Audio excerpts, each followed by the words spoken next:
Wall Street, the street in Lower Manhattan, New York City that runs from Broadway to South Street along the East River and through the historical center of the financial district. But it wasn't always the hustling and bustling capital of America's trade and industry. It wasn't. Ha ha ha. Of course not. This is the history of Wall Street. The name of the street derives from the fact that during the 17th century, Wall Street formed the northern boundary of the New Amsterdam settlement. In the 1640s, basic picket and plank fences denoted plots and residences in the colony. Later, a strengthened 12-foot wall was created. In 1685, surveyors laid out Wall Street along the lines of the original stockade. The wall was dismantled by the British colonial government in 1699. One of the founding fathers of Wall Street was Alexander Hamilton. He argued that in order to finance the growth in the economy and avoid debt from the Revolutionary War, it had to have financial speculation. Thomas Jefferson, also a founding father, thought it was a source of immorality and ultimately of counter-revolution. Although an intensely debated subject, Alexander Hamilton came out on top, and America created an aristocracy of money. In the early 1800s, J.P. Morgan, who was an investment banker, stepped in and saved America from economic crisis, which was caused by many stock market panics and scandals. Wall Street went from being speculated for irresponsibility to a corporate capital. Wall Street also started to become known for some of the greatest institutions in New York City, such as the Metropolitan Opera and the Metropolitan Museum of Art. It even influenced writers like Edith Wharton and Mark Twain, who got ideas from the street because of its social and cultural turmoil.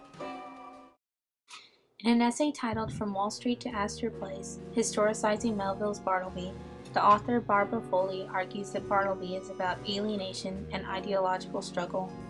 She explains that the clash between Bartleby and the lawyer cannot be understood without recognizing class polarization of the time.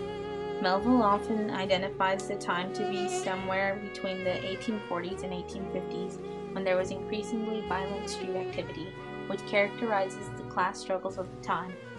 John Jacob Astor, mentioned in this story, owned most of Lower Manhattan in the 1830s.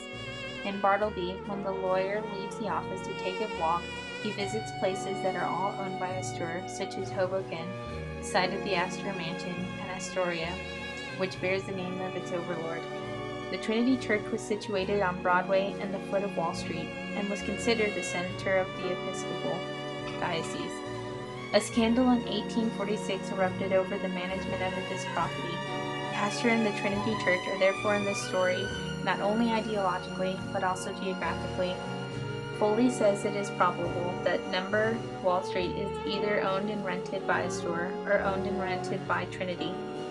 As for Bartleby being a story of Wall Street, it identifies both the market and labor, but also in land, not only exploitation, but also homelessness. This is how the theory of alienation is complete and supported. Finally, the story setting, which is a Wall Street setting, and walls separating employers and their employees, explains the reasoning behind the division of the lawyer in Bartleby. It represents the division between the capitalist and working classes. The walls also convey the solitary confinement of the workers and a barrier between being promoted to a higher status. They separate the lawyer from his scriveners to where he has no sympathy or understanding of his workers for all the time and hard work they put forth to him.